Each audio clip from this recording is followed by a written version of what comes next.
ginkgo natto. Ginkgo itu seperti ini ya, daun ginkgo.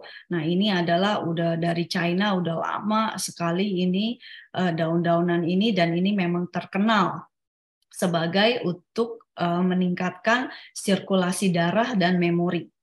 Nah, natto ini seperti ini ya. Jadi natto itu adalah makanan tradisional Jepang yang terbuat dari fermentasi kedelai. Manfaatnya itu untuk menyehatkan tulang, jantung, imunitas, menurunkan resiko kanker, dan menurunkan berat badan, dan meningkatkan kesehatan otak. Jadi dipakai ya di dalam Atomy ini, pakai ini, dan ini emang rasanya juga nggak enak. Saya juga nggak pernah cobain, tapi menurut yang saya Google itu rasanya nggak enak, dan ini adalah makanan orang Jepang di mana dia makannya itu biasanya sama nasi. Jadi dia makan nasi, nah pakai ini gitu. Nah ini karena dia tahu, kita tahu makanan orang Jepang itu sehat sekali ya, seperti itu. Ini adalah salah satunya, namanya natto.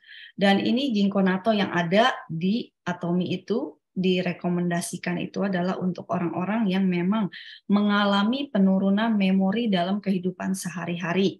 Perawatan untuk pembuluh darah, jadi dia untuk pembuluh darah juga, dan untuk memorinya juga supaya kita nggak gampang lupa ya. Ini adalah untuk mencegah.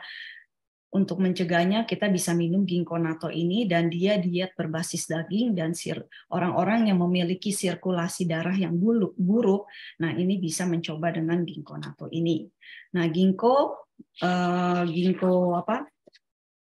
biloba ekstrak. Nah ini sudah ada trialnya gitu ya. Trialnya itu adalah ini hasil uji klinis. Jadi dia udah diuji klinisnya gitu. Ini adalah untuk mengurangi pembekuan darah secara signifikan dan juga memperbesar diameter pembuluh darahnya. Jadi biasanya kalau orang yang udah umurnya 50 itu dia pembuluh darahnya itu lebih mengecil. Nah, ini dengan melalui minum ginkgo ini dia memperbesar diameter pembuluh darahnya. Dan ini adalah penurunan yang signifikan dalam kekentalan darah. Jadi orang yang darahnya kental, nah ini bisa penurunan yang signifikan, jadi nggak terlalu kental ya, karena kita tahu kalau kekentalan darah, terus diameternya di dalam pembuluh darah kita juga kecil, dan itu bisa mampet, dan itu bisa bisa stroke ya. Nah, peningkatan yang signifikan juga dari memori kata dan warna, dan peningkatan yang signifikan dari memori kerja kita, peningkatan yang efisiensi pembelajaran yang signifikan juga. Nah, ini adalah udah diuji klinis ya ginkgo biloba ini. Nah, informasinya adalah Atomy ginkgo dan natto, biloba ekstrak, dan nature culture. Nah, ini semuanya. Kita bisa lihat. Dan ini adalah untuk improve kita punya blood circulation ya. Blood circulation kita juga lebih improve, sama memori ya, memori kita juga lebih baik, sirkulasi darah kita juga lebih baik dengan kita meminum ginkgo ini. Nah, sirkulasi darah itu apa? Darah itu mengalir melalui pembuluh-pembuluh darah ke semua bagian tubuh kita, menghantarkan oksigen dan nutrisi, juga menghantarkan sampah dan sisa-sisa produksi sel, hormon, pertahanan tubuh, dan juga menjaga suhu tubuh kita. Nah, ini adalah fungsi di dalam darah kita, di mana darah itu adalah bagian yang sangat penting. Makanya kita, kalau orang sakit-sakit apa gitu, bisa ketahuan dari darahnya ya, jadi dites darah. Nah, begitu pentingnya darah di dalam tubuh kita.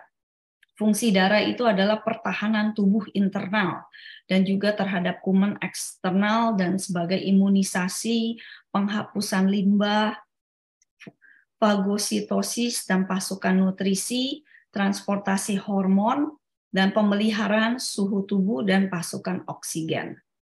Nah, apa yang menyebabkan penurunan daripada sirkulasi darah? Itu adalah kolesterol ya. Kolesterol tentu kadang-kadang kita itu dari kita kurang olahraga dan makanan-makanan yang kita makan yang mengandung lemak tinggi. Nah, itu kolesterol, dan ada LDL tinggi, gula darah tinggi, dan tekanan darah tinggi. Itu adalah yang menyebabkan penurunan daripada sirkulasi darah kita. Nah, seperti ini ya.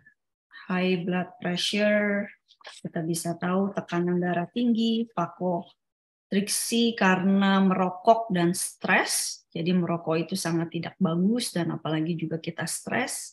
Nah, itu membuat kita punya sirkulasi darahnya juga tidak bagus dan tekanan darah tinggi, diabetes, dan orang yang merokok, kurang exercise, orang yang kegemukan, dan orang yang memiliki LDL kolesterolnya tinggi, dan juga penuaan vaskular. Ya, seperti yang di sini dikasih tahu, kalau orang yang udah umurnya 50 ya, ini udah lebih berkurang.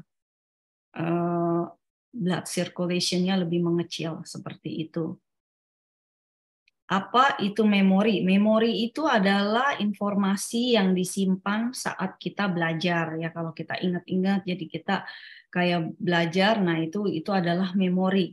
Apa yang menyebabkan kita itu hilang ingatan? Karena setelah kita umur 30, sel-sel otak yang ada di dalam otak kita itu udah mulai memburuk, dan karena kita stres, ketegangan yang terus-menerus menyebabkan sel otak kita itu menjadi lelah gitu. Jadi kita gampang kehilangan ingatan, dan faktor fisiologis itu psikologis itu seperti depresi, iritasi kinerja, ingatan yang buruk, kelelahan fisik, minuman alkohol kita yang berlebihan, dan juga kita yang kurang tidur. Jadi kalau kita kurang tidur itu bisa membuat blood circulation kita juga tidak bagus. Nah, itu juga membuat memori kita tidak bagus ya. Nah, seperti itu. Nah, itu ginkgo natto ya. Nah, yang next. Nah, ini ginkgo natto ini sangat bagus juga ya untuk mencegah, karena sekarang itu kita bisa tahu banyak orang yang itu muda-muda ingetannya juga suka lupa gitu, karena faktor hidup dia stres, dia capek gitu ya, dia mesti cari duit. Terus dari anak-anak juga sekarang belajar, dia udah banyak sekali yang harus dia pelajarin gitu ya, jadi dia mengganggu memorinya dia yang terlalu banyak informasi-informasi yang masuk ke dalam otaknya dia, kadang-kadang nggak kuat dan membuat dia itu stres. Nah, makanya anak-anak juga boleh untuk minum kayak ginkgo natto juga seperti ini sangat membantu ya, dan memory up juga untuk anak-anak yang sekolah. Nah, itu juga boleh gitu kalau mereka stres, mereka gimana. Nah, itu juga boleh sangat membantu ya. Dan juga untuk orang-orang yang udah tua itu ya, orang-orang yang udah tua, kadang-kadang mereka juga udah di atas umur 65 itu suka terkena yang namanya Alzheimer atau demensia. Jadi Alzheimer dan demensia itu adalah dua yang mirip tapi berbeda gitu ya.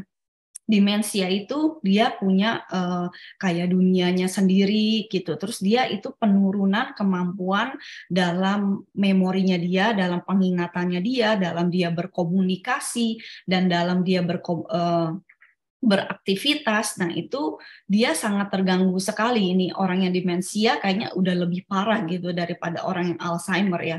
Kalau Alzheimer itu dia lebih cuma kayak daya ingatnya aja, dia udah agak-agak mulai lupa gitu. Tapi kalau demensia itu dia udah nggak bisa beraktivitas lagi, dia udah ngomong sama orang, dia perbendaharaan kata-katanya itu juga udah lebih dia aduh mau ngomong apa gitu ya sama orang gitu, dan dia tidak aktif secara fisik. Nah itu, dan juga biasanya usianya 65 tahun ke atas, dan dia juga ada diabetes, jadi penyakit diabetes, hipertensi, pemikiran dan perilakunya, dia ingetannya juga udah mulai lupa-lupa, dan obesitas, merokok dan alkohol itu adalah itu bisa lebih gampang terkena Alzheimer dan demensia gitu. Jadi hati-hati untuk orang yang memiliki diabetes, hipertensinya tinggi. Nah, itu lebih terkena demensianya itu lebih gampang gitu ya. Makanya kita harus menjaganya sebelumnya itu dengan meminum ginkgo natto. Jadi kalau untuk orang-orang yang udah tidak aktif secara fisik, orang yang udah tua gitu, tapi dia nggak ngapa-ngapain gitu ya, fisiknya nggak ngapa-ngapain, dia nggak olahraga, nggak kemana-mana, nggak melakukan aktivitas, nah itu bisa menyebabkan juga demensia. Dan orang yang depresi, dia stres gitu, nah itu juga bisa menyebabkan salah satunya orang yang demensia dan terisolasi secara sosial. Jadi dia menyendiri aja gitu ya, dia nggak punya temen, dia nggak kemana-mana, dia nggak ngobrol sama orang. Nah, itu adalah salah satunya gejala orang yang demensia itu, dia juga bisa lupa gitu kejadian yang kemarin-kemarin dia lupa, dan lupa taruh barangnya juga di mana. Dan ketika dia mengunjungi tempat-tempat yang biasa dia kunjungi gitu, kayak mama saya itu, dia udah mulai ada demensia dan Alzheimer gitu, dokternya udah bilang gitu. Jadi saya juga jadi belajar juga gitu ya, perbedaan dari demensia sama Alzheimer gitu, gimana dan gimana caranya. Nah, ini udah agak susah sih ya untuk disembuhkannya gitu yang demensia ini. Dan sama Alzheimer-nya itu, makanya kita harus banyak bersosialisasi dengan orang, kita harus sibuk gitu ya kita. Nah, karena kita melakukan atomi ini, tentunya ini akan sangat membantu kita ya supaya kita juga nggak demensia. Nah, mama saya ini dia ada diabetes dan ada hipertensi juga gitu, jadi makanya dia bisa lebih ke bisa kena demensia ini juga gitu loh. Jadi ya makanya kita lebih baik yang mencegah daripada kita mengobati. Sekarang pun melalui terapi-terapi gitu juga kayaknya agak lebih lama gitu untuk proses penyembuhannya gitu. Jadi lebih baik kita mencegah dengan kita minum ini ya, ginkgo ini, dan juga kita dengan melakukan aktivitas fisik kita setiap harinya. Nah, itu akan sangat membantu kita.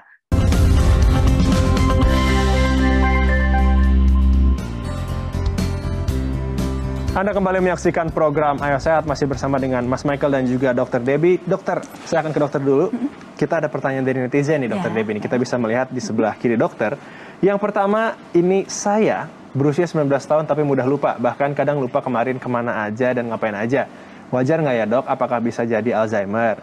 Kebetulan kakek saya mengalami pikun. Apakah pikun kakek saya menurun ke saya? Silakan dokter.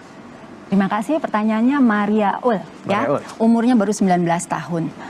Jadi satu, lupa kalau 1-2 kali masih wajar. Ya. Jadi dia akan menanya apakah wajar? Berkali-kali ya pasti tidak wajar. Tetapi pastikan apakah kurang tidur, makanan sehat, tidak ada olahraga atau tidak. Ditanyakan apakah saya Alzheimer? Tidak. Kalau saya bilang itu bukanlah Alzheimer. Karena apa? Alzheimer itu memerlukan sesuatu pemeriksaan yang lebih detail, dan satu hal bukan hanya sekedar lupa. Kalau misalnya lupa, kemudian diingatkan lagi, seperti yang tadi dikatakan, diingatkan lagi dia ingat, itu berarti bukan Alzheimer. Kemudian kakeknya pikun, kembali lagi kita katakan pikunnya itu Alzheimer atau bukan. Berarti harus dilakukan pemeriksaan. Jadi harus dilakukan pemeriksaan. Jadi kalau dikatakan Alzheimer itu menurun, memang salah satu faktor resikonya karena genetik. Tetapi harus dipastikan apakah kakeknya ini memang Alzheimer atau bukan. Baik. Berikutnya, pertanyaan netizen ini dari @diantiang27. Dok, apa betul yang sering mengidap Alzheimer kebanyakan wanita? Kenapa ya? Ini sesuai tadi yang dokter bilang. Dari salah satu faktor risiko adalah memang secara statistik wanita lebih tinggi mengidap demensia Alzheimer dibandingkan pria. Sebetulnya pengaruhnya adalah dari hormonal. Hormonal itu sangat mempengaruhi dalam segala hal.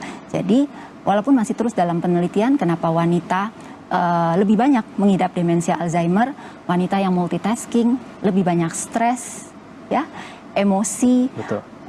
Jadi emosi itu sangat mempengaruhi, dan kemudian faktor hormonal. Itulah kenapa wanita lebih banyak mengidap demensia Alzheimer dibandingkan pria. Dari hasil statistik ya. Dari hasil statistik. Iya. Berikutnya saya mau ke Mas Michael. Mas Michael, mungkin ada yang ingin disampaikan kepada pemirsa, mungkin bagaimana himbauan yang harus dilakukan kepada, mungkin jika ada yang mengidap Alzheimer dan mungkin bisa meninggalkan kontak, harus menghubungi kemana nih Alzheimer Indonesia itu? Silakan. Iya Mas, jadi ALZI itu membuat yang namanya 10 tanda kenali gejala demensia Alzheimer, di mana ini merupakan brosur akordion yang ALZI buat dari sejak 2013. Di mana ada 10 tanda gejala umum, saya coba bacakan secara cepat. Yang pertama, gangguan daya ingat, sering lupa akan sesuatu yang baru saja terjadi. Yang kedua, sulit fokus melakukan aktivitas kesehariannya. Yang ketiga, sulit melakukan kegiatan yang familiar.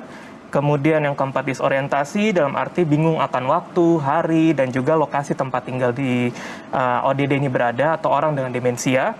Yang kelima kesulitan memahami visual spasial, jadi bingung antara mana sendok, mana garpu, mana minum, dan lain sebagainya. Kemudian yang selanjutnya juga gangguan berkomunikasi, jadi kesulitan untuk mengucapkan apa yang mau disampaikan. Yang ketujuh menaruh barang tidak pada tempatnya, jadi sering lupa nih, suka menuduh orang lain dampaknya dengan orang-orang di sekitar rumahnya. Dan yang kedelapan salah membuat keputusan, ingin membayar 100.000 tetapi yang diberikan 200.000. Kemudian yang ke-9 menarik diri dari pergaulan dan ke-10 perubahan perilaku dan kepribadian.